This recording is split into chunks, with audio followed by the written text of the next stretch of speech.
आपला कर्मयोग शेवटचे अगदी काही श्लोक उरलेले आहेत. 38 वर्स. धूमेना व्रियते वर्णी यथा दर्शो मलेन च यथोल्बेनावृतो गर्भस्तथा तेनेदमावृतम्.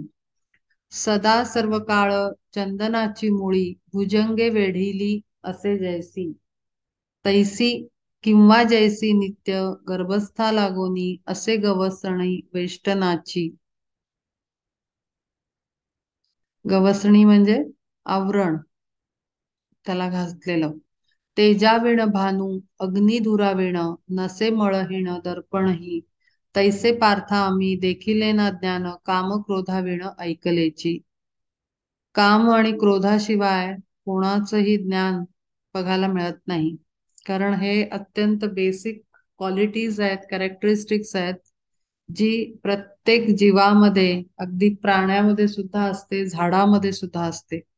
प्रत्येक लिव्हिंग एनर्जी मध्ये हे गुण आपल्याला सापडणार आहेत. काम आणि क्रोध, ज्याचा आधीच्या श्लोकामध्ये त्यांनी कशी पूर्ण चेन बनते एका काम आणि क्रोधाची प्रेझेन्स, कसं चेन क्रिएट करतं कर्माची, आणि काय काय कुठपर्यंत आपण जातो, आपलं कर्म कसं बिघडू शकतं, हे ते सांगायचा प्रयत्न करतायत. की सदा सर्व काळ चंदनाची मुळी भुजंगे वेढिली असे जैसी.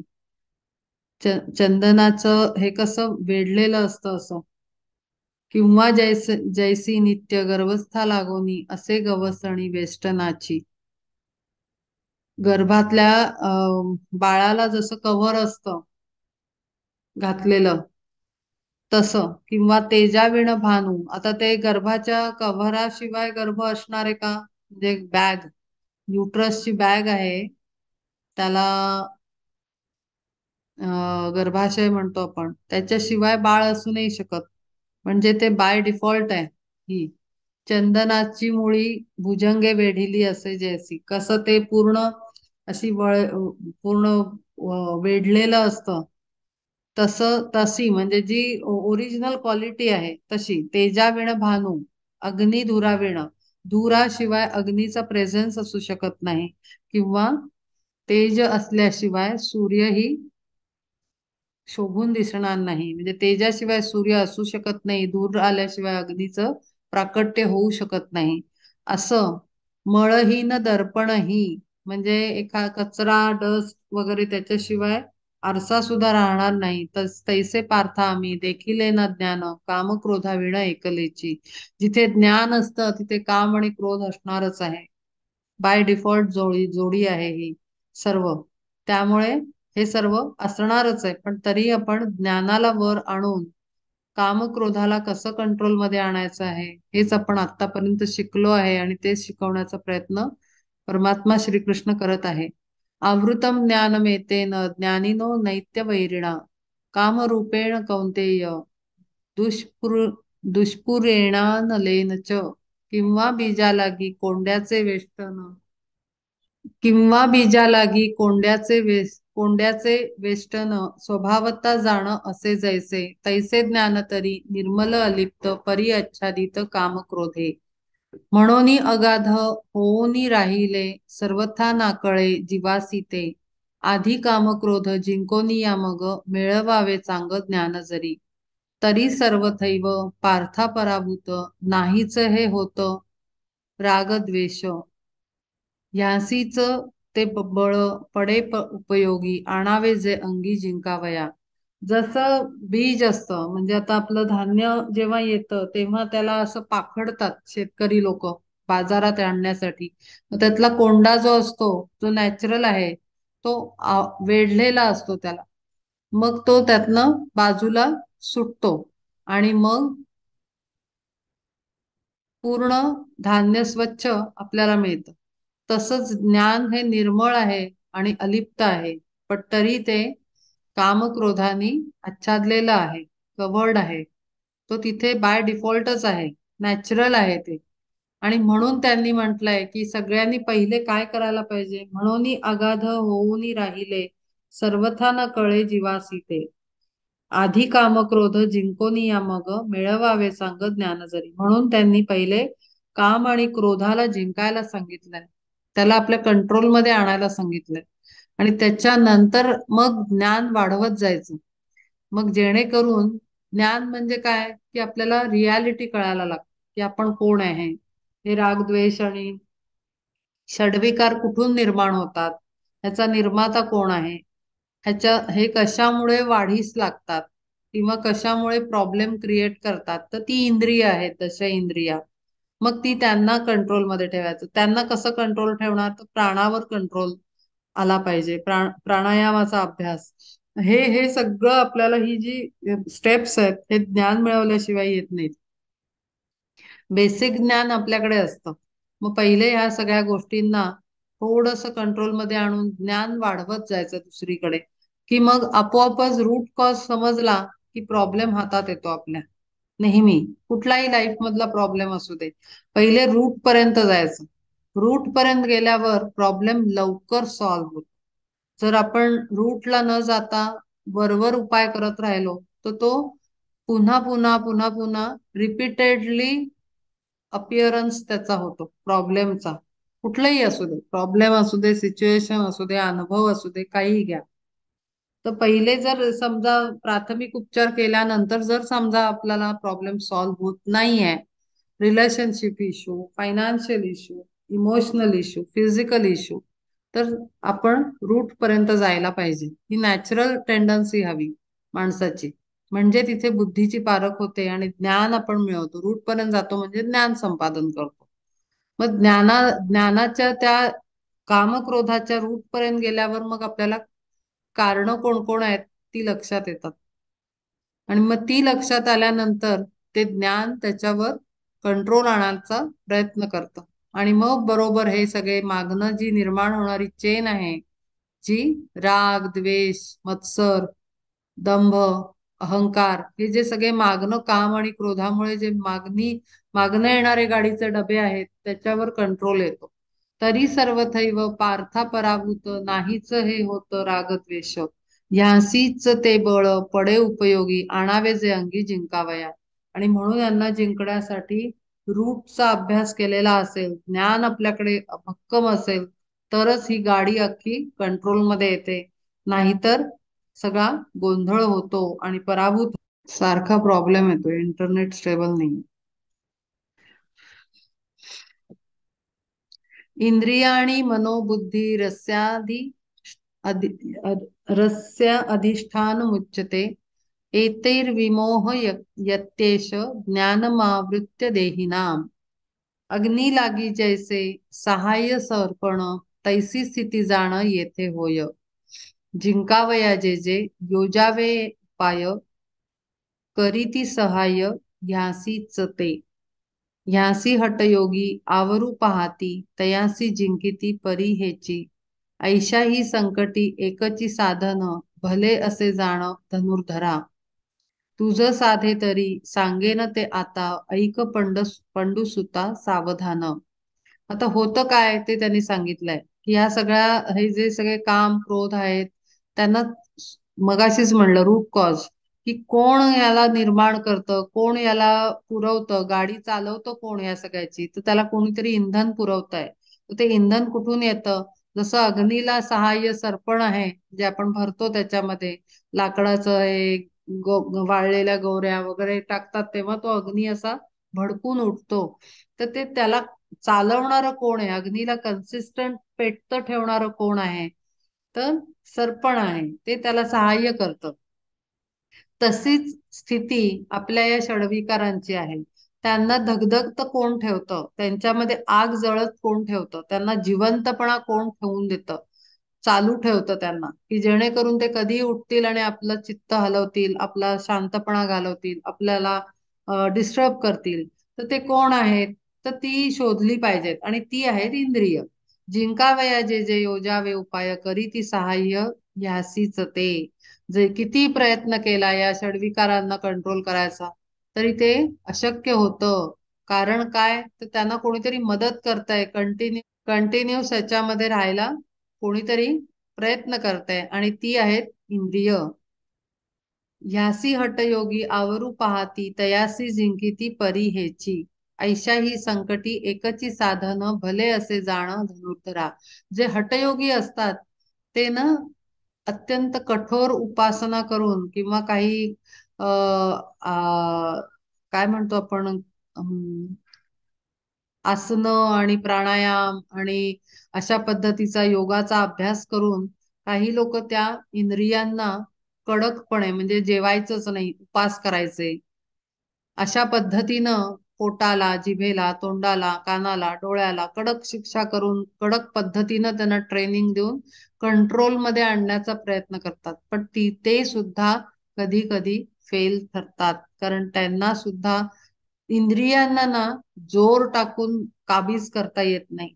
त्यांना जसं एखादं हटवादी मूल असतं ना, त्याला कसं आपण गोड गोड गोड बोलून त्याच्यामध्ये त्याला बदल आणतो, त्याच्या वृत्तीमध्ये, त्याच्या रडण्यामध्ये हळूहळू हळू त्याला आपण हँडल करतो. मग आपण एखादा एखादा घरामध्ये असतो की नाही, याला ना दोन फटकेच दिले पाहिजेत, त्याच्याशिवाय ना हे मूल ऐकणार नाही.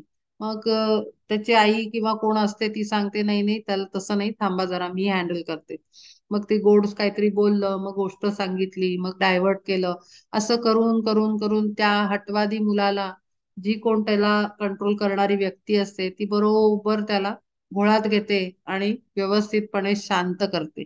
असं आपल्या घरांमध्ये होतं. एखाद्या मुलाला एक असं त्रास देणारं असेल, पटकन रडणारं, धिंगाणा करणारं असं मुलं असतं ते, जास्त मारलं तर जास्त स्ट्रिक्टनेसनी ती मुलं आणखीन बिघडतात, आणखीन विपरीत वागायला लागतात उलट.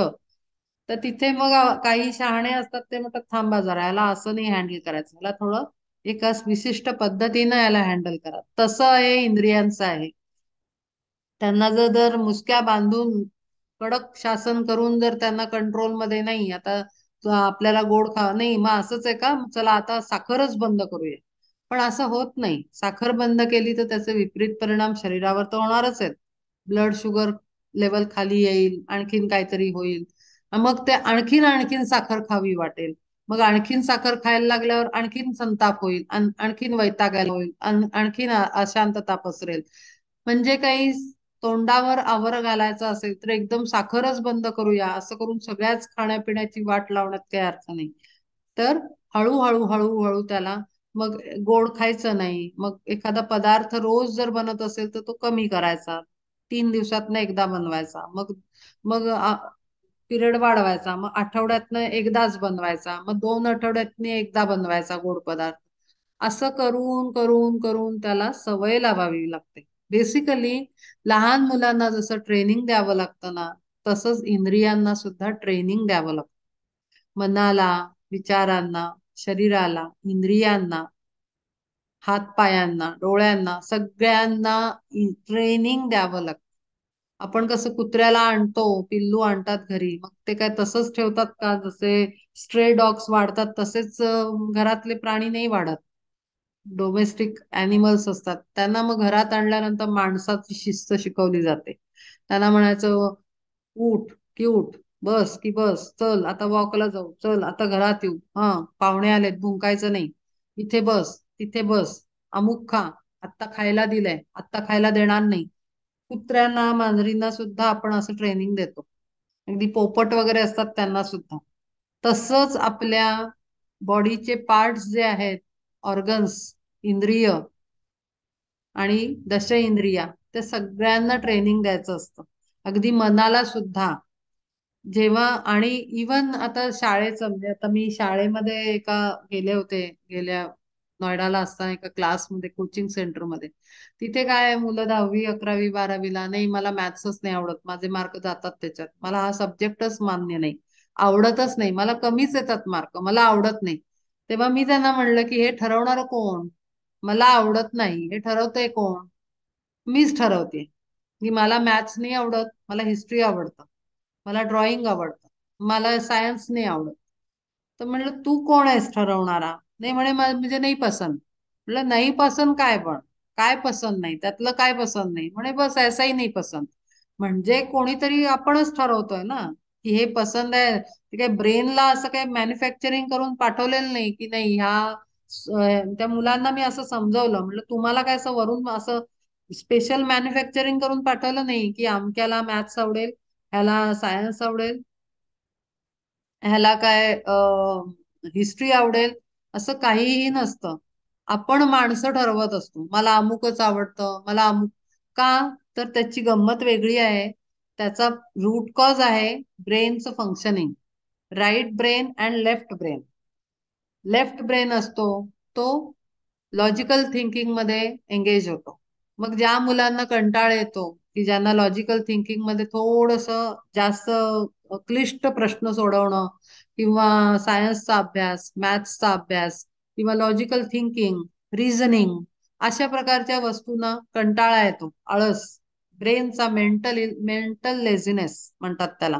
ब्रेकअप आणखीन करा, लेझिनेसचे ब्रेकअप करायला लागेल. Physical laziness, emotional laziness, mental laziness, अशा पद्धतीने अजून ब्रेकअप ब्रेकअप लेझिनेस केले तर आपल्याला असं पर्टिक्युलर लेझिनेस एकदम पिन पॉइंट सापडतो. तर तो ब्रेनचा लेझिनेस आहे, त्या मुलांना ते वापरायचं नसतं. आणि मग लँग्वेजेस सोप्या सोप्या पडतात. हिस्ट्री जिओग्राफी सोपं सोपं पडतं, ड्रॉइंग सोपं सोपं पडतं, तिथे जास्त थिंकिंगची आवश्यकता नसते. पण ती मुलं तशीच मोठी होतात. आणि घरच्यांना हे सगळं लक्षात येत नाही की अरे बापरे, हे असं काहीतरी एकच ब्रेन वापरून डेव्हलप होतंय चाइल्ड. तर हे अ, काय म्हणतो आपण, घरी लहान मुलांना वाढवण्यातला हा एक एक प्रकार आहे. म्हणजे हे मी माझ्या मुलीवर अप्लाय केलेलं होतं लहान असताना. फॉर एक्झाम्पल, एक टाइम मला तिनं हिंदी नाही आवडत. अरे हिंदी काय नाही आवडत, हिंदीत न आवडण्यासारखं काय? तर ते सगळे सब्जेक्ट आहेत, ते 4 5 6 घोडे आहेत. त्यातलं एक घोडं खाली मागे बसलं तर तो रथ चालेल का? नाही चालणार. तर तुला पुढे जर जायचं असेल तर सगळे घोडे तुझे धावले पाहिजेत सेम स्पीडनी. असं काय काय काय काय वेगळ्या वेगळ्या पद्धतीनं समजावून दिल्यानंतर मग ते सगळे घोडे आमचे लाईनीत आले सब्जेक्टचे. मग असं असं होत असतं. असं हे आपल्या बरोबर पण होतं, इंद्रिय पण असंच करतात, मन असंच करतं, ब्रेनही असाच. एकच ब्रेन धावतोय, दुसरा ब्रेन धावतच नाही, कंटाळा आलाय. मग आपण त्याला डिफाईन करतो की अरे नाही, मला हे लाइकिंग आहे, हे नाही. असं काहीही नाहीये, सगळं आपणच ठरवतो. त्याच्यासाठी सोल्युशन्स असतात की लेफ्ट ब्रेनला ऍक्टिव्ह करण्यासाठी ऍक्टिव्हिटीज असतात. लॉजिकल रिझनिंगचे छोटी छोटी कोडी सोडवणं किंवा पझल सोडवणं, असा बेसिक एक्झरसाइज असतो, तो करवायला द्यायचा मुलांना. आणि त्याच्याप्रमाणे ब्रेन डेव्हलपमेंट हळूहळू हळू त्यांना काम द्यायला लागल्यावर तो ब्रेन काम करायला लागतो. तो काही असाच हे करून पाठवलेला नसतो वरनं पाठवताना.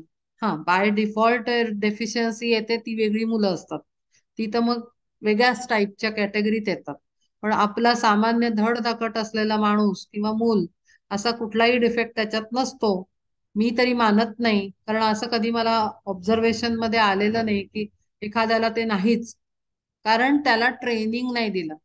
तर मुद्दा हा आहे की आपल्या इंद्रियाला, मनाला, हाताला, पायाला, डोळ्यांना, सगळ्यांना ट्रेनिंग द्यावं लागतं. मग ते ट्रेनिंग दिलं, चापटी मारून शिकवलं की अरे हे नाही करायचं, हे करायचं, हे नाही करायचं, हे करायचं, 4 5 वेळा केल्यानंतर 6व्यांदा आपोआपच ते इंद्रिय पॉझिटिव्हली रिस्पॉन्स द्यायला लागतं. अशा पद्धतीनं ट्रेनिंग देऊन मग त्याला शिस्तीमध्ये लावायचं असतं. तर हेच ते सांगतायत इथे की जसं अग्नी लागी जैसे सहाय्य सरपण, तैसी स्थिती जाणं येथे होय. तिथून इंधून कुठून तरी मिळून राहिलाय इंद्रियांना. जिंकावया जे जे योजावे उपाय, करी ती सहाय्य ह्यासीच ते. ते ह्यासी हटयोगी आवरू पाहती, तयासी जिंकिती परी ह्याची. उलट हटयोगी करणाऱ्यालाच त्याला हाणून पाडतात ते इंद्रिय. म्हणून असं न होता त्याच्यासाठी एक उत्तम उपाय आहे. तो काय सांगतायत हे बघूया. ऐशा ही संकटी एकची साधन, भले असे जाण धनुर्धरा. तुझ साधे तरी सांगेन ते आता, ऐक पंडुसुता सावधान. तर ते काहीतरी उपाय सांगत आहेत की त्याच्यावर काय उपाय आहे.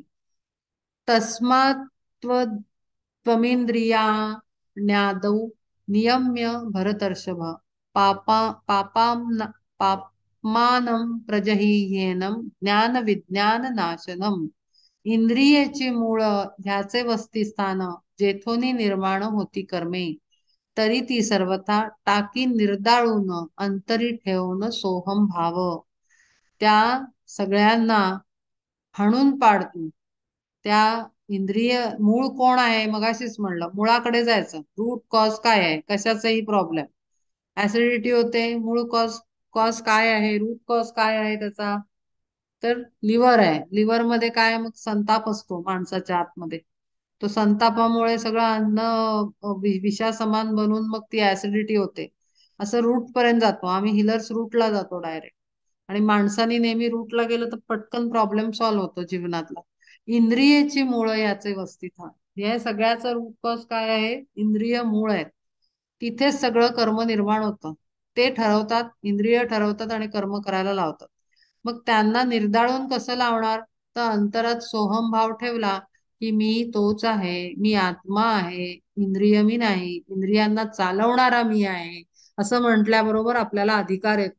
आपल्या कंट्रोलमध्ये ती इंद्रिय छोटी होतात, मी मोठा होतो. मी कोण आहे? सोहम, मी तोच आहे. आणि जेव्हा आपण म्हणतो, हे खरं तर म्हणजे असं वाटेल ऐकायला खूप छान आहे, करायला फार अवघड आहे. सांगायला सांगायला सोपं वाटतंय तुम्हाला, आम्हाला करायला कठीण आहे, असा एक भाव मनात निर्माण होऊ शकतो. ज्या क्षणाला, पण मी सत्य सांगते, ज्या क्षणाला मी लीना नाही, मी एक परमात्म्याचा अंश आहे आणि मी प्रत्यक्ष सूर्य आहे, माझा प्रकाश सर्वत्र पसरलेला आहे, असा जेव्हा ठाम आतमध्ये मोठ्या प्रमाणात मी निग्रह करते, तेव्हा एक प्रचंड शक्ती माझ्यामध्ये संचार झाल्याचं मला जाणवतं. आणि जर मी सामान्य आहे, तुमच्या आमच्यासारखी सगळ्या दुनियेतल्या माणसांसारखीच मी माणूस आहे, माझ्यात जर जी शक्ती येत असेल तर ती प्रत्येकात येऊ शकते अशी मला पूर्ण खात्री आहे.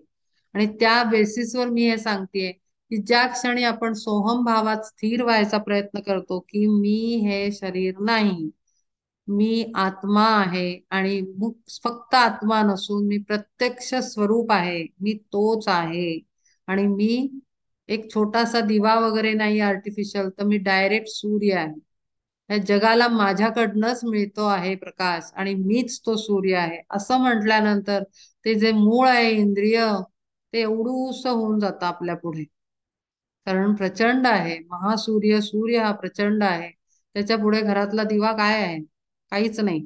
त्यामुळे ज्या क्षणाला मी जेव्हा म्हणेन किंवा तुम्ही जेव्हा म्हणाल की मी आत्मस्वरूप आहे, मी हे इंद्रिय वगैरे काही नाही, विचार नाही, या सगळ्यांना मी सांभाळतो, मी म्हणीन तर ते बसतील, मी म्हणीन तर ते उठतील, मी म्हणीन तेव्हा कामाला लागतील, असं जेव्हा आपण अंतरामध्ये, हृदयामध्ये विचार स्थिर करतो, तेव्हा ती इंद्रियांना दमन त्यांचं होऊन त्यांचं नाश पावतात. ते त्यांचा जोर कमी होतो. त्यांच्यातला जोर असतो उठून काम करण्याचा, तो गप्प होऊन ते लेचीपेची होऊन जातात आणि मग ते आपण म्हणू तसं करतात. पूर्ण कंट्रोलमध्ये येतात. इंद्रिय आणि पराण्याहुरी इंद्रियेभ्य परम मन, मनसस्तु मनसस्तु परा बुद्धिर्यो बुद्धे परतस्तु स. मग हे सुस्थिर होऊन या मन, तुटेल बंधन बुद्धीचेही. मग मग स्थिर कोण होतं सोहम भावात गेल्यानंतर? सगळ्यात पहिले मन शांत होतं. कारण टेक्निकली सांगू शकते मी याला, ज्या क्षणाला डोळे बंद करून किंवा उघड्या डोळ्यांनी मी जर म्हटलं की मी परमात्मा आहे, तर आपोआपच श्वास स्टेबल होतो. सगळ्यात पहिला प्राणवायू स्थिर होतो. कारण त्याच्यामध्ये जी चलचल बिचल चलबिचल चालेल, प्राणवायू म्हणजे श्वास, आपण जे खूप मोठा छोटा घेऊन डिस्टर्ब असतो, तो प्राणवायू कुठेतरी शिथिल होऊन जातो आणि स्टेबल होतो. आणि प्राण स्टेबल झाल्यानंतर मन काबूमध्ये येतं सगळ्यात पहिलं. आणि म्हणून त्यांनी म्हणलंय, मग ते सुस्थिर होऊन या मन, तुटेल बंधन बुद्धीचेही. आणि मन जेव्हा स्थिर होतं तेव्हा बुद्धीची चंचलता कमी होते. बुद्धी आणि मन फार जवळजवळच्या गोष्टी आहेत. तर त्यामुळे ते कंट्रोलमध्ये येतं आणि ती नाचानाच कमी होते. आणि त्यांना नाचानाच करवणारी जी ही एनर्जीज आहेत काम क्रोधाच्या, ह्यांना कुठे काही थारा मिळत नाही.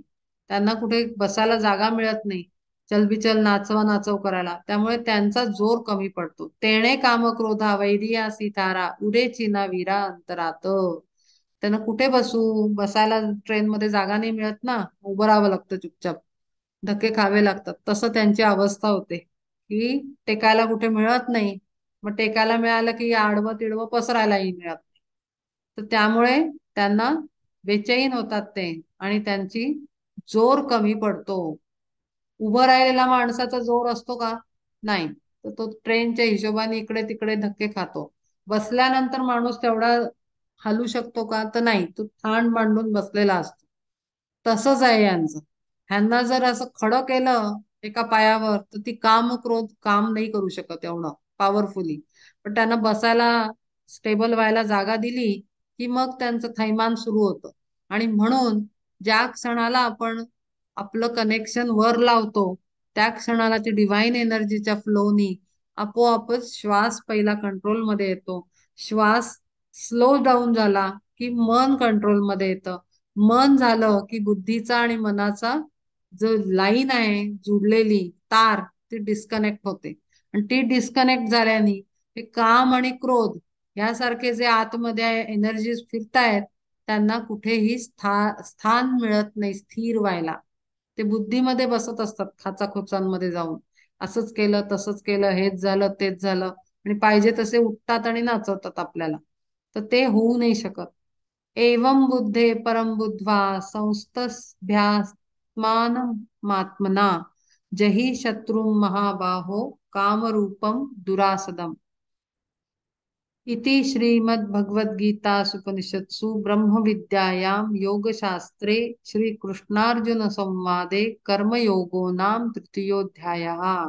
इथे एवढं करून त्यांनी कर्माचा अभ्यास इथे संपवला आहे. त्यांचे रूट कॉजेस सांगितले आणि त्यांनी इथे कर्मयोग आणि कर्म का करायचं आणि कर्मानी योग कसा साधायचा हे इथे सांगितलं होतं बेसिकली.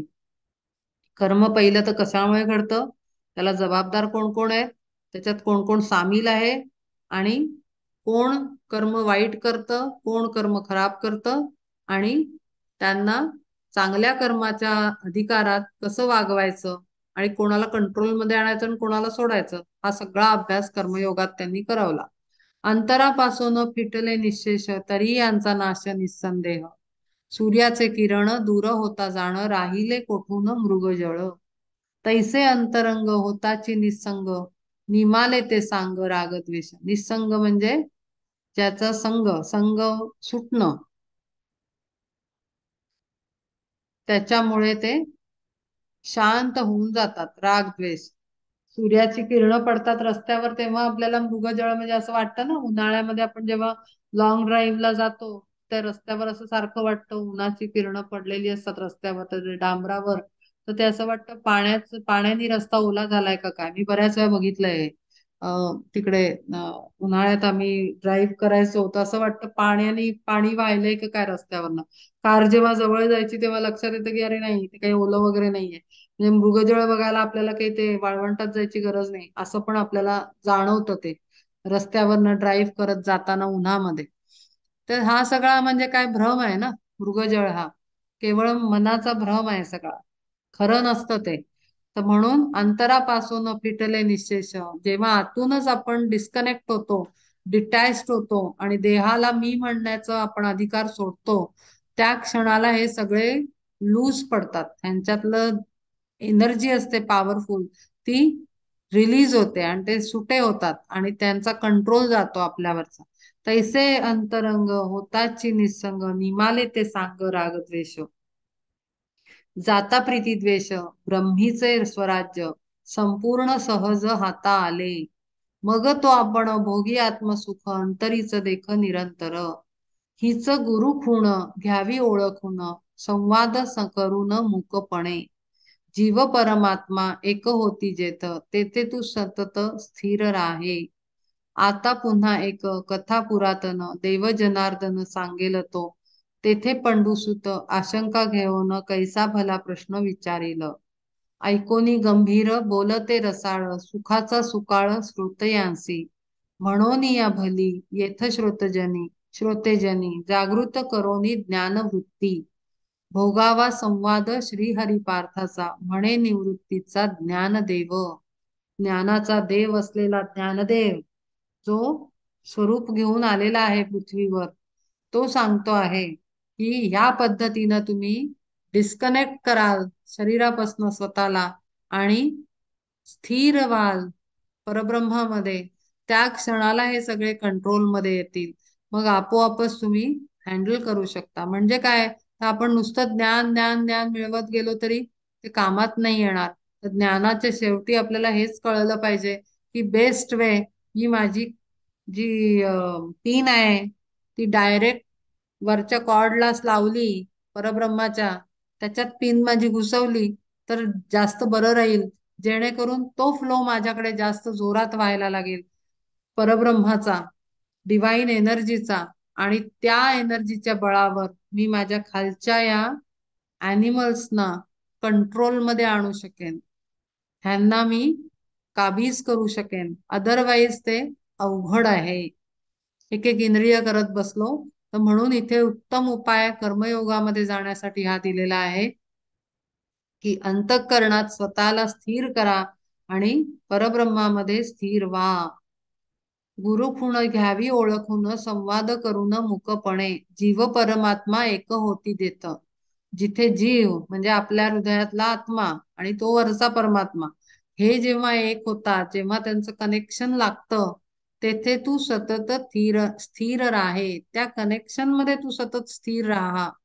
ती तार जुडलेली पाहिजे आपली, आणि तीच गुरुखूण आहे. म्हणजे तिथेच आपलं सगळं खरं तर आहे. ती जर तार जुडलेली राहील, मग ती गुरूंशी असू दे, परमात्म्याशी असू दे, विठ्ठलाशी असू दे, देवीशी असू दे, भगवंताशी असू दे, रामाशी असू दे, कृष्णाशी असू दे, कोणाशीही का असेना, पण तो डिवाइन एनर्जीचा फ्लो तिथून तिथून तिथून वेगळ्या वेगळ्या वेगळ्या सोर्सेसनी एकाच ठिकाणनं येतो. त्यामुळे तिथे एकदा कनेक्शन आपलं राहिलं की आपण अंतर्बाह्य स्थिर होतो. पहिलं मन स्थिर होतं, कारण श्वास स्थिर होतो. श्वासानंतर मन स्थिर होऊन बुद्धीचं डिस्कनेक्शन होतं, आणि बुद्धीचं कनेक्शन तुटल्यानंतर ही इंद्रिय आणि षडविकार लूज पडतात, त्यांचा कमांड जातो, त्यांची ग्रिप जाते आपल्या शरीरावरची आणि इंद्रियावरची, आणि त्यामुळे सगळे शांत व्हायला लागतात. ह्या पद्धतीनं तू अभ्यास कर आणि कर्मयोगात राहा. म्हणजे काय, की स्वतःला आत्म्याला परमात्मा सोहम भावात लावून शरीरानं तू तुझं स्वकर्म धर्माचं पालन करत राहा. आणि ते करत असताना ह्या पद्धतीनं जर तू राहशील तर तुझी इंद्रिय पण थैमान घालणार नाहीत, वाटेल तसं नाचणार नाहीत, तुला नाचवणार नाही. कारण ना तुझ्याकडे अहंकार येईल, कारण प्रत्येक वेळेला मी म्हणेन हे माझं जीवन रामाचं आहे, प्रपंच रामाचा आहे, माझं प्रत्येक जबाबदारी रामाची आहे, मी त्याची सेवा करतो आहे. हे सुद्धा त्यांनी आधी सांगितलेलं आहे कर्मयोगामध्ये, की त्याला समर्पण करून तू कर. प्रत्येक कर्म रामाचं आहे म्हण, प्रपंच रामाचा आहे, ही मुलं रामाची आहेत. मुलं अभ्यास करत नाहीत, मुलं त्रास देतात, मुलांचे प्रचंड प्रॉब्लेम असतात, त्यांना मोठं करायचं काही सोपं काम नाही आहे. ते बरंच काय काय काय काय जीवनमध्ये जगात जगायचं म्हणजे बरेच चॅलेंजेस आहेत. ते दरवेळेस मी करत केले तर ते जास्त दुःख देतात. त्यापेक्षा तुमचं आहे, मी करतोय असं म्हणलं की सोपं असतं आपल्याला. तसं ते रेंटेड घरात राहतो ना आपण, स्वतःचं घर म्हणलं की त्याचं रिपेअरिंग करा, त्याचं सगळं लेपन करा, कलरिंग करा, त्याला सगळं बाहेरनं बिल्डिंग चांगली आहे का चार्जेस द्या. रेंटच्या घरामध्ये हा हेडेक नसतो, ते ओनरचं काम असतं. आपण फक्त व्यवस्थित ठेवून जगायचं, आनंद घ्यायचा आणि पुढे निघून जायचं. या पद्धतीनं जेव्हा आपण तुमचं आहे, मी फक्त राहतोय आणि काम करतोय असं म्हणून केलं तर कर्मयोग साधतो, असं त्यांनी म्हटलेलं आहे. श्री कृष्णार्पणमस्तू. ह्याच्यावर जर काही करायचं असेल, प्रश्न असेल, डिस्कशन करायचं असेल तर करूया, आणि मग आपण चौथा अध्याय सुरू करू. कर्म संन्यास योग. आता कर्म सांगितलं ते कर्माचा संन्यास घ्यायचा. ओके. श्री गुरुदेव दत्त. अभंग ज्ञानेश्वरी अध्याय चौथा. श्रवणेंद्रियासी आज उजाडले, निधान देखिले गीता रूप. आता हा संसार झाला मोक्षमय, स्वप्न हिच होय साचा ऐसे. ज्ञानाचा विचार आधीच मधुर, परी वक्ता थोर जग जेठी, आणि भला श्रुता भक्त राजपार्थ, योग आला येत आगळा हा. खरंच त्यांनी प्रश्न विचारले आणि त्यांनी ही परिस्थिती निर्माण केली म्हणून हे सगळं आपल्याला मिळालं. व्हावा सुगंधित कोकिळेचा स्वर, ना तरी मधुर पुष्पगंध. मग तेथे जैसा आनंदाचा भर, तैसा हा सुंदर कथा भाग. कैसी कथा रूपी अमृताची गंगा, जोडिली ही जगा थोर भाग्ये. किंवा श्रोतेजनी जप तपे केली, तीच फळ आली गीता रूपे. सर्व इंद्रियांनी आता सर्वापरी, श्रवणाच्या घरी रिघोनिया. श्रीहरी पार्थाचा संवाद गीताख्य, तयाचेची सौख्य भोगावे हे. प्रसंग सोडोन पुरे हा पाल्हाळ, संवाद रसाळ निवेदिन. तदा राया लागी म्हणे तो संजय, थोर भाग्य होय अर्जुनाचे. की तो कृष्णनाथ तया सवे येत, संवादे अत्यंत प्रेम भरे. पिता वसुदेव देवकी जननी, तयाही बोलोनी दावी नाजे. आई वडिलांना सुद्धा त्यांनी सांगायला गेला नाही, पण आपल्या सख्याला तो भर युद्धामध्ये सांगतोय. काय थोर भाग्य आहे त्याचं. बंधू बलराम नेणे वार्ता ज्याची, बोले गुह्यचे तेची अर्जुनाशी. कोणालाही कल्पना नाही काय अवस्था आहे, कोण कृष्ण आहे, कोण आहे तो खरा, काय त्याची सत्यता आहे, कोणाला कल्पना नाही. पण आज सगळं गूढ ओपन होत आहे केवळ अर्जुनामुळे आणि अर्जुनाच्या समोर. रमादेवी नित्य सन्निध्य ती राहे, परी पाहे नाहे प्रेम सुख. हरी प्रेम पूर्ण बहरले साच, लाभले असीच जा आज येथे. सनकादिकांनी इच्छिले उदंड, प्रेम हे अखंड भोगावया. केली पराकाष्ठा परी त्यांची आशा, येणे पाडे यशा नाही आली. पार्थाची ठाई श्रीहरीचे प्रेम, मज निरुपम दिसत असे. तेणे कैसे केले पुण्य सर्वोत्तम, संवादे हा प्रेम भरे देव.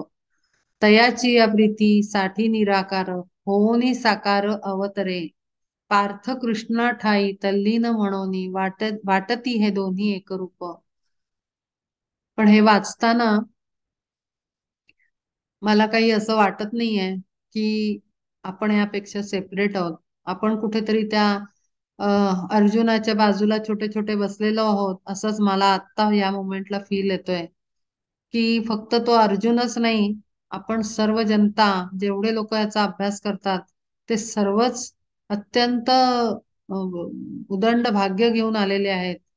की हे जे ज्याला मिळालं नाही असं ते म्हणतायत, की आई वडिलांना नाही, जेवढं अर्जुनाला प्राप्त झालं तेच सुख आपल्यालाही सर्वांना मिळतंय. कारण हा गीतोपदेश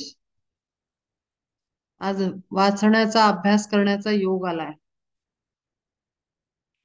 पार्थ कृष्ण ठाई तल्लीन म्हणोनी, वाटती हे दोन्ही एकरूप. एरवी हा देव वळेना योग्यासी, तेवी वेदार्थासी कळेना. ध्यानाची ही दृष्टी पोहोचेना जेथे, तोची आज येथे साकारला. देवाचाही देव अनादि निष्कंप, नित्य आत्मरूप असे तरी. कैशा परी देखा पार्थ पार्थासी प्रसन्न, झाला भक्ताधीन तो हा येथे. वस्त्राची ज्या घडी मोडिता साचार, त्रैलोक्य विस्तार दिसू लागे. तोही निराकार परी आकारला, देहधारी झाला पार्थासाठी. जो सर्वव्याप्त आहे, सर्व ठिकाणी मौजूद आहे, असा तो सर्वव्याप्त परमात्मा, तो स्वयंप्रकाश, तो इथे देहरूप धारण करून श्रीकृष्ण रूपामध्ये आलेला आहे आणि तो सुद्धा त्याचा सारथी बनून. काय महत् भाग्य आहे. श्री भगवान उवाचो, इमं विवस्वते योगम प्रोक्तवान हमव्ययम. विवस्वा मनवे प्राह मनुरिक्ष्वा कवे ब्रवीत. मग देव म्हणे, आम्ही हाची योग सांगितला सांग सूर्या लागी. परी या देवा गोष्टीसी आता बहुदिन, सहजे लोटून गेले पार्था. विवस्वान सूर्ये हीच योग स्थिती, सर्व मनुप्रती निरूपिली. म्हणूने आपण आचरोनी सांग सांग, शिकविली मग ईश्वाकुटे. परंपरा ऐसी पार्था पुरातन, विस्तारिली जाण असे येथे. सूर्याला सांगितलेलं होतं, त्यांनी मनूला सांगितलं आणि मग मनूनी इश्वाकू ला हे ज्ञान दिलं, अशी ही पुरातन ज्ञान इकडून तिकडे प्रवाहित होण्याची परंपरा आहे, जी आता तुझ्यासोबत पुढे चाललेली आहे. इवं परंपरा प्राप्तमिमं राजर्षयो विदुः स काले नेह महता योगो नष्ट परम तप. जाणीला आणिक पुढे राजर्षींनी परी नेणे कोणी आता याते. विषयांचे ठाई प्रीती अनिवार वाढली साचार प्राणियांची. ठेवी आसक्ती देहीच म्हणून गेले विसरोनी आत्मबोध. एवढा सगळा आत्मबोध दिलेला असूनही पुढे काय झालं, तर जी जनता पुढे ठेवी आसक्ती देहीच म्हणून गेले विसरोनी आत्मबोध. देहामध्ये आसक्ती निर्माण झाली की आत्म्याचा बोध सुटतो, डिस्कनेक्ट होतो माणूस. त्याला जसं लहान म्हणतात ना की सोहम सोहम म्हणत असतो गर्भ आतमध्ये, म्हणजे आत्मा गर्भात असताना तू मीच आहे, मी तुझं स्वरूप आहे, मी तुझं स्वरूप आहे, सोहम सोहम. पण जसा त्याला पहिला श्वास घेऊन मायेचा स्पर्श होतो, त्या क्षणी तो मी सोहम हे भावना आणि हा भाव विसरून जातो आणि कोहम कोहम असं म्हणायला लागतो, मी कोण आहे, मी कोण आहे. त्याला सर्व विसर पडून जातो ज्या क्षणाला देहाची आणि ह्याची मायेचा प्रभाव, माया जी आहे महामाया आदिशक्तीचंच रूप आहे, तिनंच या पृथ्वीला धारण केलेलं आहे. ती महामायेचा स्पर्श झाल्याबरोबर त्या आत्म्याला विसर पडतो की मी परमात्मा स्वरूप आहे, आणि तीच आपली अवस्था असते. आणि म्हणून सगळ्यात पहिले तीच जागृती द्या, असं त्यांनी मागच्या अध्यायात सांगितलं आहे की आत्मबोध आवश्यक आहे. मी कोण आहे ह्याचा ज्ञान होणं अत्यंत आवश्यक आहे. देखे आस्था बुद्धी गेली वाटे सार्थक ते वाटे भोग सुखी. जाहला संसार हाची जीव प्राण तया लागी जाण धनुर्धरा. जे का दिगंबर तयाची अगावी कायती करावी उंची वस्त्रे. सांगे धनंजया जन्मांध जो होय काय सूर्यदेव तया लागी. मग अशा व्यक्तीला काय ते ज्ञान, ज्याची आस्था सगळा जीव प्राण सगळा प्रपंच झालेला आहे, माझे नातेवाईक, माझे लोक, माझं प्रपंच, माझे आई वडील, असं जिथे झाल्यानंतर मग ते आत्मसुख आणि ते काय काही काहीच मतलब उरत नाही काही ना, तिथे कनेक्शन त्यांना तिथे जाणवतो. तसं आहे, जे का दिगंबर म्हणजे जे वस्त्र धारण करत नाहीत, त्यांच्यासाठी महाग महाग वस्त्र काय कामाची, जे वस्त्रच घालत नाहीत त्यांच्यासाठी महाग कापड आणि वस्त्र आणून त्याची काही किंमतच नाही ना. तसं ते म्हणतात, जन्मापासून जो आंधळा आहे त्याला सूर्य काय आहे त्याला किती सांगितलं तरी काहीच कळणार नाही. अरे असा उगवतो, इतका सुंदर दिसतो, मग तो तळपतो, इतकं कडक ऊन असतं, त्याला काही कळणार नाही. मावळताना किती सुंदर दिसतो तोच सूर्य जो दिवसभर तापलेला असतो. जन्मापासून आंधळा, ज्यांनी सूर्यप्रकाशच नाही बघितला, त्याला काहीच त्याचं महत्व नाही वाटणार. तर किंवा बहिऱ्यांच्या सभे माझी जाण कोण देई मान संगीतासी. बहिरेच बसले असतील तर त्यांना किती तुम्ही कोणताही राग आळवा, तिथे संगीत संमेलन भरवा, त्याचा काही उपयोग होणार नाही. ना तरी कोल्ह्यासी चांदण्याची वेळ कैसी आवडेल सांगे मज. नभी चंद्रोदय नाही झाला तोच ज्याची आस तिचं दृष्टी लोपे. तया कावळ्यांशी चंद्राची ओळख कैसी व्हावी देख धनुर्धरा. ज्याला त्याचा भावच नाही, ज्याला त्याच्यात इंटरेस्टच नाही, ज्याला त्याचा राग रंगच नाही, रसच नाही, त्याच्या पुढे ज्ञान सगळं मांडून उपयोगच काय आहे. तैसी वैराग्याची न देखती शिव नेणती जे नाव विवेकाचे. सांग बरे मज सर्वेश्वराप्रती कैसे ते पावती मती मंद. नेणो कैसा मोह वाढला सांप्रत तेणे गेला व्यर्थ दीर्घकाळ. म्हणून हा योग सर्वथा या लोकी लोपला विलोकी धनंजया. हे असं सगळं झालं आणि म्हणून एवढं मोठं इक्ष्वाकुला ज्ञान दिलेलं असूनही पुढे ते लोकांपर्यंत लुप्त झालं. कारण काय, तर मनुष्य जीव प्राणी जो आला मनुष्य नावाचा, तो सगळा देहाच्या प्रपंचामध्ये इतका रममाण झाला की तिथे वैराग्य काय, विवेक काय, या सगळ्याचं काही घेणं देणं उरलं नाही. आणि त्यामुळे इतकं सांगितलेलं उत्तम ज्ञान गायब झालं, लुप्त झालं. आत्ता उघडकीस येत आहे. स एवायम मया तेद्य योग प्रोक्तः पुरातन भक्तोसी मे सखा चेती रहस्यम चेदत उत्तमम. तोची हा निभ्रांत तुझ प्रती आता वर्णिला तत्वता कर्मयोग जीवीचे जे जीवीचे हे गुज तुझ पासोनिया कैसे ठेवू प्रिया लपवोनी. प्रेमाची तू मूर्ती, भक्तीचे जीवन, सख्यत्वाचा प्राण तुझी एक. आता तुझ काय ठकवावे येत संबंध निकट तुझा माझा. असो जरी आम्ही रणांगणी येथे तरी साहोनी ते क्षणभरी. आधी तुझे लागे हरावे अज्ञान पार्था उपेक्षून गलबला. तुझ्यासाठी हा कर्मयोग मी इथे सांगितला या अशा परिस्थितीत. का तर तुझं आणि माझं एकमेकांचं असलेलं सख्य आणि प्रेम. आणि हे असंच नातं आहे जे श्रीकृष्णाचं आणि अर्जुनाचं नातं आहे ना, तसंच आपलं आणि आपल्या गुरूंचं नातं असतं. खरंच. म्हणजे ते अक्षरशः कुठलंही रूप धरून आपल्या समोर येतात आणि आपल्याला ते जाग करायचा, मार्गदर्शन करायचा, मेसेज द्यायचा प्रयत्न करतात. आणि त्या क्षणाला ते आपल्याला येऊन मदत करतात जिथे आपल्याकडनं काहीतरी गडबड होऊ शकते किंवा आपल्या सोबत होऊ शकते काहीही.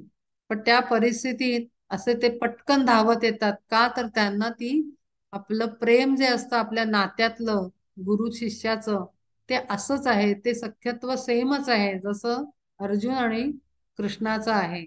तसंच नातं गुरु शिष्याचं असतं. आणि तेवढ्यासाठी ते धावत येतात, ते ज्ञान देतात, तुम्हाला अपॉर्च्युनिटी देतात की हे घे, हे तुझ्या समोर ठेवलं, आता तर तू नाही सांगणार कारण, आता अमुक घे.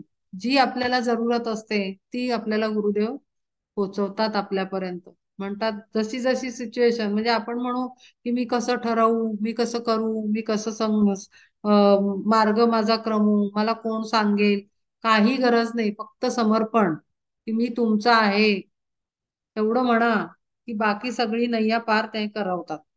जसं इथे त्या युद्ध परिस्थितीत येऊन तो सांगतोय की बाबा तुझ्यामुळे मला आता हे सगळं ओतप्रोत माझं वाहत आहे, तुडुंब माझी ज्ञानाची गंगा वाहते इथे, केवळ आणि केवळ तुझ्यासाठी. चाहे परिस्थिती काही असू दे, युद्धाच्या सेंटरमध्ये उभं राहून आपण सांगतोय, पण काही फरक पडत नाही. कारण तुझ्या प्रेमापोटी माझा हा सगळा ज्ञानाचा झरा तुझ्या पुढे मी पूर्ण माझा कलंडला आहे सगळा, आहे तुझ्यावर मी टाकत आहे. आणि हे असंच आपल्याला गुरुही मदत करत असतात. फक्त समर्पण जे अर्जुनाने सुरुवातीला केलं पहिल्या दुसऱ्या अध्यायात की तूच सांग बाबा, आता मला काही कळत नाही, मी इथे काय करू, असं म्हटलं. आणि त्याबरोबर त्यांनी सुरुवात केली सांगायला. अर्जुन उवाच अपरम भवतो जन्म परम जन्म विवस्वता कथमेत द्विजानीयाम त्वमादौ प्रोक्तवानिति. तव बोले पार्थ कृपानिधे हरी माय बाळावरी करी प्रेम. तरी सांगे येथ कायचा विस्मय तुची एक माया अनाथांची. संसार श्रांतांची सावली तू मोठी, तुझ्या कृपेपोटी जन्म आम्हा. माता जरी व्याली पांगळे अपत्य तरी साहे नित्य भारताचा. प्रभो तैसा आहे येथेही प्रकार तुझ पुढे फार काय बोलू. कृपानिधे आता पुसेन जे काही ऐकोनी ते घेई सावधान. तेवीची आशंका घेतली म्हणून नको आणू मनी राग त्याचा. पाहे तुझे बोल ऐकोनी क्षण एक झाले साशंक मन माझे. छोटं बाळ जसं आपल्याला शंका विचारतं, मग आई असं तू असं सांगितलंस, मग काल असं सांगितलं, मग आज असं का सांगतेस. काल सांगितलं की कोणी काही बोललं तर उत्तर द्यायचं, मग आज मी मॅमनं उत्तर दिलं, मग तू मला का ओरडतेस. अरे पण तुला हे सांगितलं की छोट्या मुलांना, तुझ्या बरोबरच्या मुलांना उत्तर दे, मोठ्यांना नाही बोलायचं. मग हे परत आई आपल्याला सांगते. तसं तो विचारतोय की ठीक आहे, मी सगळं तूच आहेस, सगळं तू जसं असेल मूल तसंच आई सांभाळते. मग ते त्याच्यामध्ये दोष असलेला असू दे, बुद्धिमान असू दे, ऑर्डिनरी असू दे, आईला ते मूल अत्यंत प्रिय असतं. तसे आम्ही तुला प्रिय आहोत. आणि म्हणून आता मी छोटीशी शंका मी घेतोय, तर तू राग मानू नको. आणि तसं जसं पहिलं सगळं सांगितलं तसंच तू माझं शंका निरसन कर, मला मार्ग दाखव. पाहे तुझे बोल ऐकोनी क्षणेक, झाले साशंक मन माझे. की तो विवस्वान वाडवडिलाही, ठाऊकाची नाही कोण काय. तरी तू वा देवा केव्हा कैसा त्यास, केला उपदेश सांगे मज. ऐके विवस्वान तो तरी प्राचीन, तू तव श्रीकृष्ण सांप्रतचा. म्हणून ही गोष्ट वाटे विसंगत, साशंकले चित्त याची लागी. तू हे कसं काय सांगतोयस?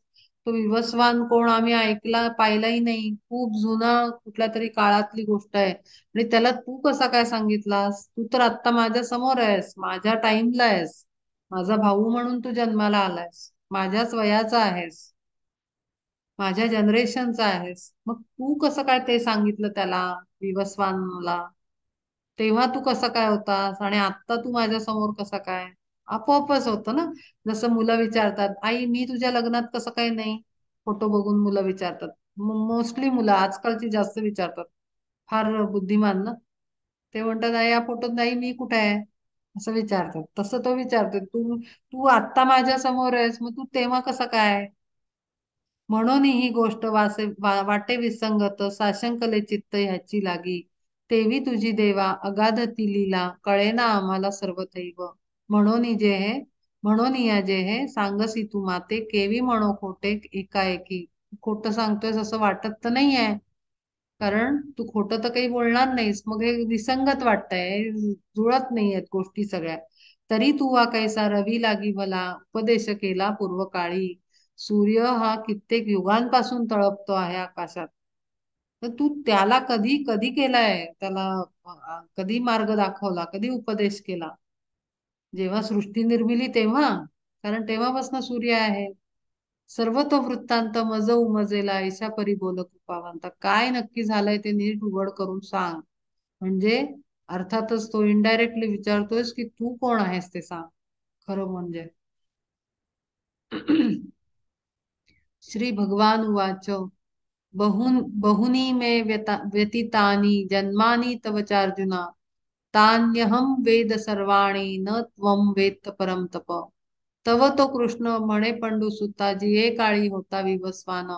नसो तदा आम्ही तुझ भ्रांती ऐसी, तरी तू नेणसी अर्जुन आहे. अनेक ते जन्म तुझे माझे झाले, परी तू आपुले नाठवसी. ज्या ज्या वेळी जे जे माझे अवतार, सर्व ते साचार स्मरत असे. तुझे आणि माझे अनेक जन्म झाले आहेत.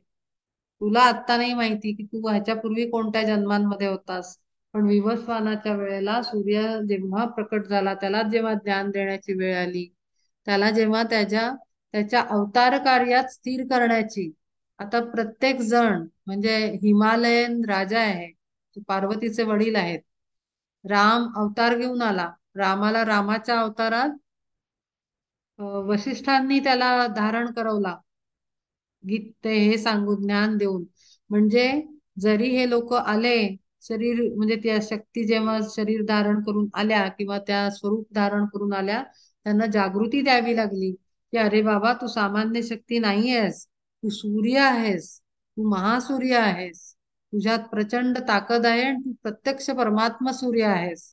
असं जेव्हा त्याला ज्ञान द्यावं लागलं असेल, तेव्हा तो आजपर्यंत तळपतो आहे आणि सर्व सृष्टीला प्रकाश देतो आहे. असं अर्जुनाला, सगळ्यांना, रामाला सुद्धा ज्ञान जागृती द्यावी लागली. हनुमंताला सुद्धा जागृती द्यावी लागली की अरे तुझ्यामध्ये प्रचंड शक्ती आहे. त्याला शाप मिळालेला होता कारण नटखटपणामुळे.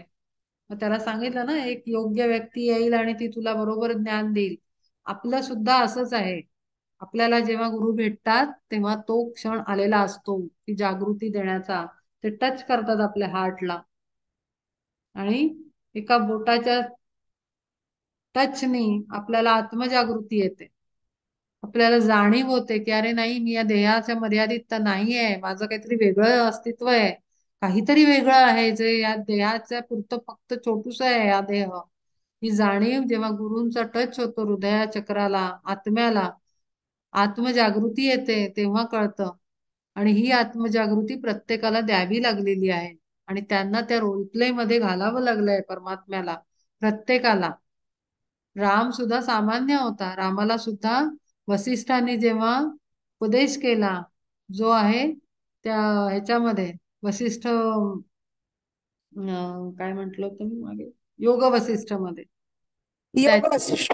हा योग वसिष्ठ मध्ये तो उपदेश केला पूर्ण, आणि मग राम अवतारात ऍक्च्युली आला, आणि मग ते सगळं पुढचं रामायण आणि सगळं जीवन घडलंय त्याचं. तर मग ते आपण काही त्यांच्यापासून वेगळे नाही आहोत. आपण आपल्याला फार सामान्य समजतो, पण असामान्य व्यक्तिमत्व आपल्या सगळ्यामध्ये आहे. प्रत्येक जीवात राम आहे, प्रत्येक जण अर्जुन आहे, प्रत्येक जण हनुमान आहे. प्रत्येकाला जागृती द्यावी लागते. ती वेळ येते जेव्हा गुरु भेटतात किंवा असे ग्रंथांचा अभ्यास एवढ्या गहन पद्धतीनं होतो, तेव्हा तो क्षण आला म्हणायचा. अजून माझे गुरु नाही आले मग असा विचार नाही करायचा.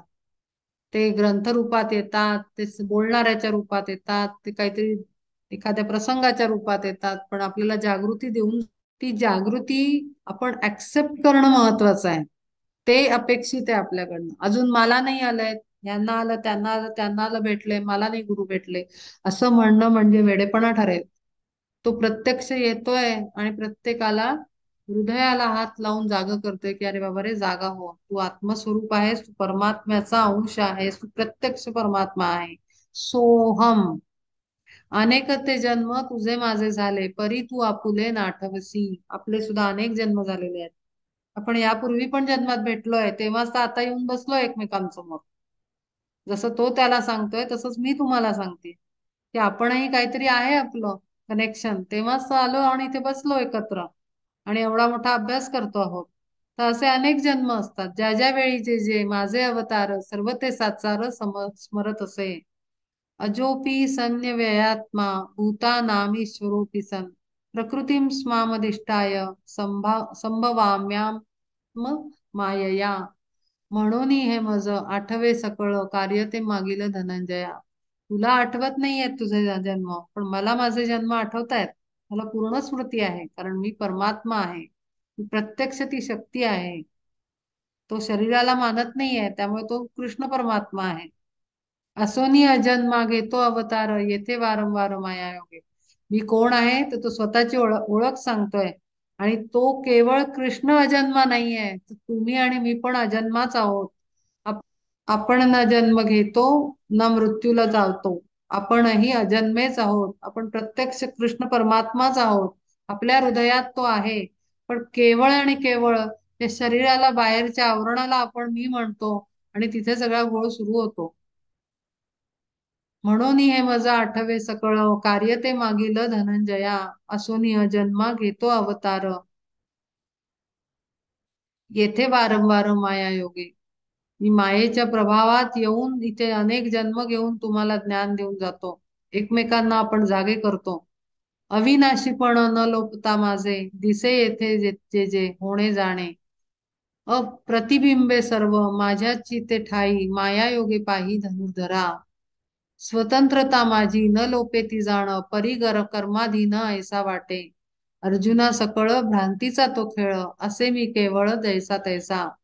मी जसाच्या तसा आहे. लोकांना वाटतं की हा जन्म झाला, त्याचा गेला, दुसरा जन्म घेतला, मग तिसरा जन्म घेतला. हे असं नाहीये. प्रतिबिंबे सर्व माझ्या चित्ते ठाई माया योगे पाही धनुर्धरा. सर्व रूप सर्व गुण माझ्यात आहेत, आणि मी कंटिन्यूस तोच आहे. मी बदललेला नाही. हा केवळ भ्रांती म्हणजे भ्रमाचा सगळा गोंधळ आहे. मी आलो, मी गेलो, मी इथेच आहे.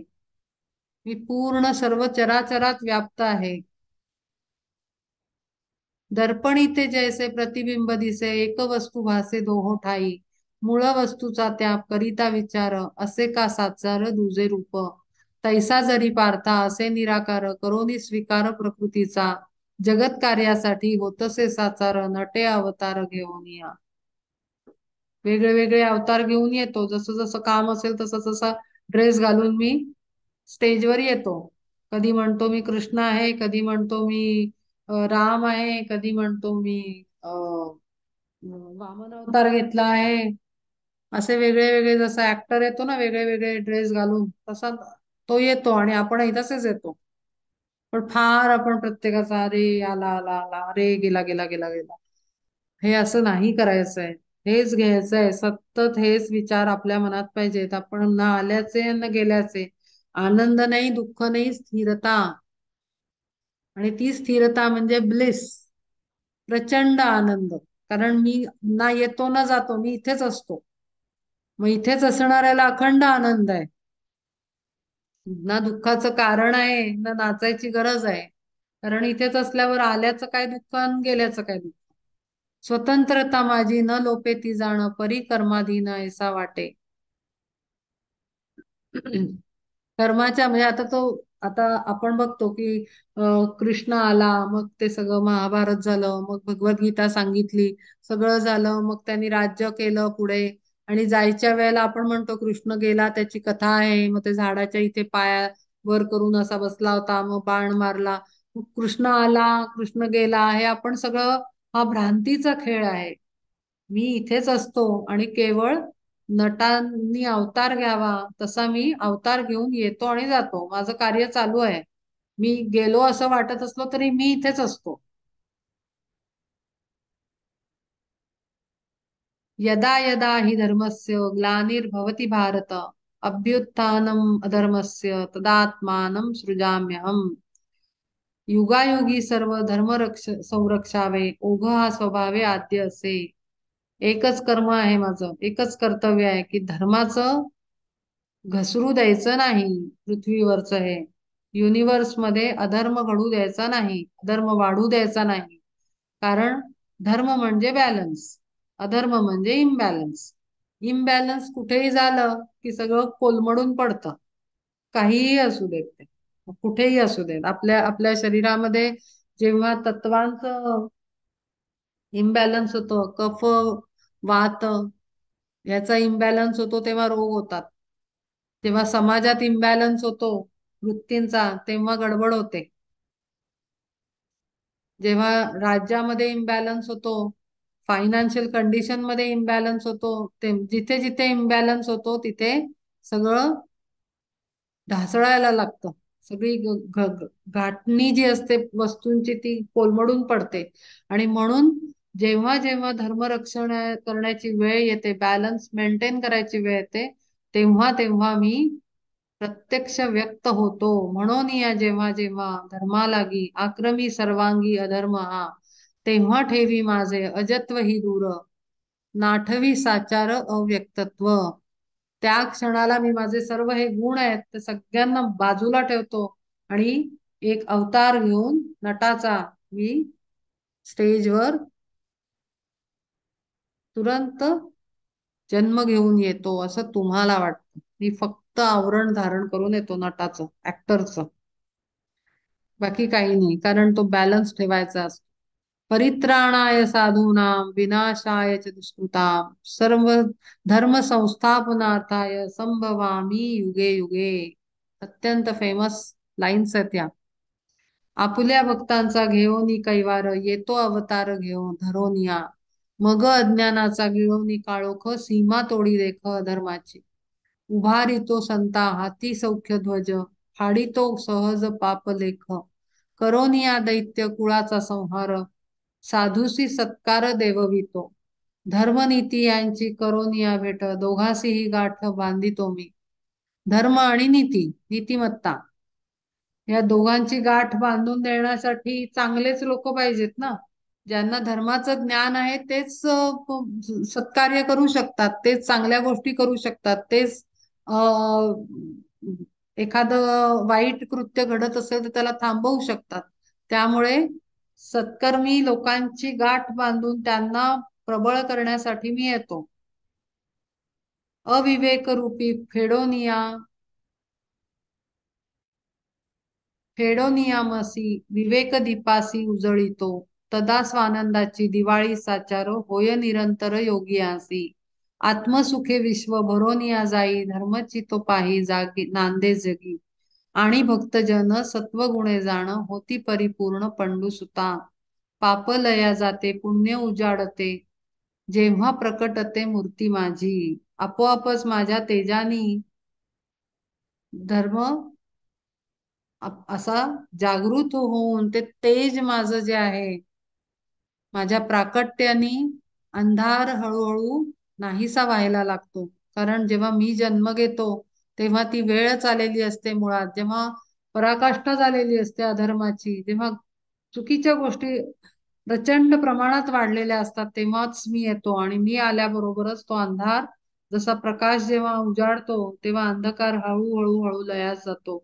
तसा जसं जसा तो मी जन्म घेतो आणि जवळ येतो जन्म माझा, तसं तसं त्या गोष्टी बदलू लागतात. याची काजा लागी धनंजया जाण, होतो अवतीर्ण युगायोगी. परी हेची तत्व ओळख हे जो जगी, तोची भक्त योगी ज्ञानवंत. हे ज्याला कळतं की माझं सत्यत्व काय आहे, सत्य घटना काय आहे, सत्य शक्ती कोणती आहे, हे जेव्हा मग सगळे ज्याला कळतं तो ज्ञानवंत आहे, तो योगी, त्याला ज्ञान झालेला आहे असं म्हणू शकतो आपण. ज्याला परमात्मा कोण आहे, तो कधी येतो, कुठे असतो, कोणामध्ये असतो, हे सगळं ज्याला कळतं तो ज्ञानी आहे.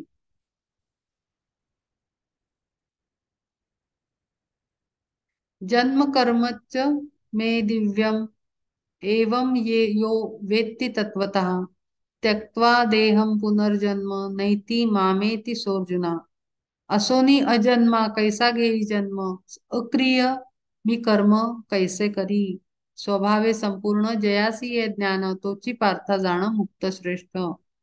ज्याला माहिती आहे की मी स्वतः अजन्मा आहे, अजन्मा म्हणजे जो जन्म नाही घेत, ज्याला जन्मच नाही, जो कायमच असतो, तो अजन्मा. मग अजन्मा जन्म कसा घेईल आणि मरेल कसा, हे ज्याला खरं कळलं तोच मुक्त आहे, तो श्रेष्ठ आहे. नसे देहभाव जरी देहधारी, वर्ततो व्यापारी अनासक्त. मग माझी याची स्वरूपी तत्वता, मिळे तो पावता पंचत्वाते. ज्याला मुळात कळतंय की आत्माची अवस्था काय आहे, आत्मा हा अजन्मा आहे, आत्मा हा फक्त प्रकाश आणि एक शक्ती स्वरूप आहे. आत्म्याला रंग रूप काहीही नाही आहे. आत्म्याला स्त्री पुरुष नाही. आत्मा कुठलाही स्त्री आत्मा पुरुष आत्मा असं काही नसतं. आत्मा आत्मा आहे, प्रकाश आहे, शक्ती आहे. एखाद्या आपण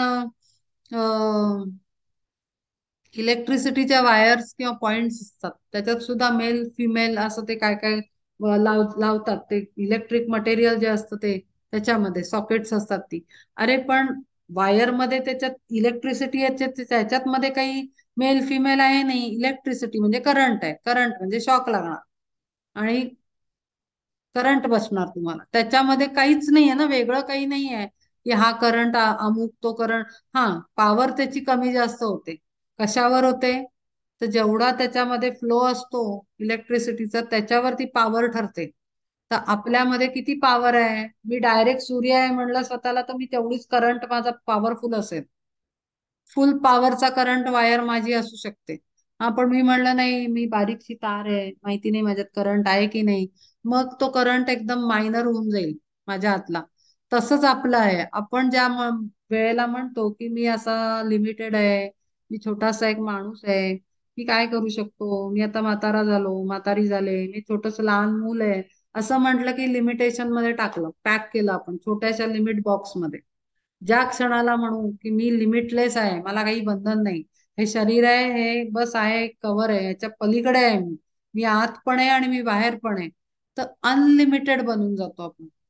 हे मी केवळ म्हणजे कदाचित खूप ऐकायला फार हे वाटेल, म्हणजे काल्पनिक असल्यासारखं वाटू शकते माझी भाषा, पण ही खरंच फॅक्ट आहे. हे केवळ भ्रम आहे की आपण ज्या आकारात, आपण ज्या शरीराचा जो हा चामडी आहे, तेवढंच जेवढं आपण स्वतःला लिमिट करू ना, तेवढे लिमिटेशन्स आपल्या जीवनाला येतात. आणि ज्या क्षणी आपण अनलिमिटेड असल्याचा फील, अवेअरनेस डेव्हलप करतो, त्या क्षणाला ते अनलिमिटलेस असणं, अनलिमिट असणं अनुभवास यायला लागतं. पण जोपर्यंत आपण ही धारणा करत नाही, आपण म्हणलो मी म्हातारा आहे, आता गुडघे दुखायला लागले, आता अमुक असं आहे, जसं लहान मुलाला म्हणू तू लहान आहे रे, तुला काही कळत नाही, आपण त्याला लहान करतोय. अरे पण तो सोल तर जन्म आहे ना, तो तर फुल फोर्स मध्ये आहे. त्याला आपण तू लहान आहे असं म्हणण्यात किंवा म्हाताऱ्याला "अहो, म्हातारे झाले तुम्ही आता गप्प बसा" असं म्हणण्यात काही मतलब नाही. आत्म्याची शक्ती फार प्रचंड आहे. त्यामुळे ज्या क्षणाला आपण म्हणू तसंच, ज्या क्षणाला आत्मा म्हणेल की बास झालं, इथला एक्सपिरियन्स खूप झाला, आता मला नवीन एक्सपिरियन्स पाहिजे, त्या क्षणाला आत्मा निघू शकतो. त्याला आपण म्हणतो की इच्छा मृत्यू. इच्छा मृत्यूचं हे असू शकतं. एखादा प्रबळ तेवढा तयारीचा सोल असेल तर तो इच्छा मृत्यूनी मरू शकतो, येऊ शकतो आणि जाऊ शकतो. कारण तो प्रत्यक्ष परमात्मा स्वरूप आहे. पण मनुष्याला मायेच्या प्रभावात आल्यानंतर सर्वाचाच मुळात विसर पडतो आणि डाऊट्सच जास्त यायला लागतात. माहिती नाही खरं सांगतायत का खोटं सांगतायत, माहिती नाही खरंच असं आहे का नाही. कृष्ण तर एवढा आहे, राम आहे, आम्ही सामान्य आहोत. ज्या क्षणाला आपण म्हणतो मी सामान्य आहे, त्यावेळेला आपण सामान्य बनून जातो. ज्या क्षणाला आपण म्हणू मी असामान्य आहे, मला कोणी रोखू शकत नाही, मला कोणी बांधू शकत नाही, त्यावेळेला तुम्हाला कोणी बांधू शकत नाही, अक्षरशः कोणी नाही. आणि म्हणून जे असे प्रचंड निगेटिव्ह एनर्जी वाले लोक असतात ना, पहा ते आटोक्यात येत नाहीत. का तर ते असं प्रचंडच मानत असतात स्वतःला. भयंकर मी म्हणजे असतात ना असे ॲबनॉर्मल केसेस असतात, त्यांच्यात इतकी ती ताकद असते की त्यांना कंट्रोल करायला 10 माणसं पकडावी लागतात, संतापले वगैरे की. कारण ते या स्टेजमध्ये फक्त निगेटिव्ह साईडनं उलट्या प्रकाराने असतात, निगेटिव्ह पॉइंट ऑफ व्ह्यूने असतात, की मला कोणी रोखू नाही शकत. ते काय बेसिसवर एवढी एनर्जी पॉवर येतो, एवढी शक्ती कुठून येते, शारीरिक शक्ती? तर त्या अंडरस्टँडिंग वर येते ना, नुसतं समजण्याने. मग तसंच आहे, जसं आपण समजू तसं, जे आपण स्वतःला सांगू ते आपण बनतो. ही फॅक्ट आहे, हे युनिव्हर्सल ट्रूथ आहे, हे रियालिटी आहे, ही फॅक्ट आहे. मग माझी याची स्वरूपी तत्वता मिळे तो पावता पंचत्वात. मग तो जेव्हा अनासक्त होऊन मुक्त होतो विचारातनं, की मी काही येणं जाणं मला काही फारसा फरक पडत नाही, मी कायमच आहे, मी ठरवणार मी काय अनुभव घ्यायचा, काय घ्यायचा आणि काय जायचं. त्यामुळे तो पंचत्वात विलीन झाला तरी काही फरक पडत नाही, तो माझ्या स्वरूपी एकरूप असतो. इथून पुढचं आपण पुढच्या वेळेला करूया.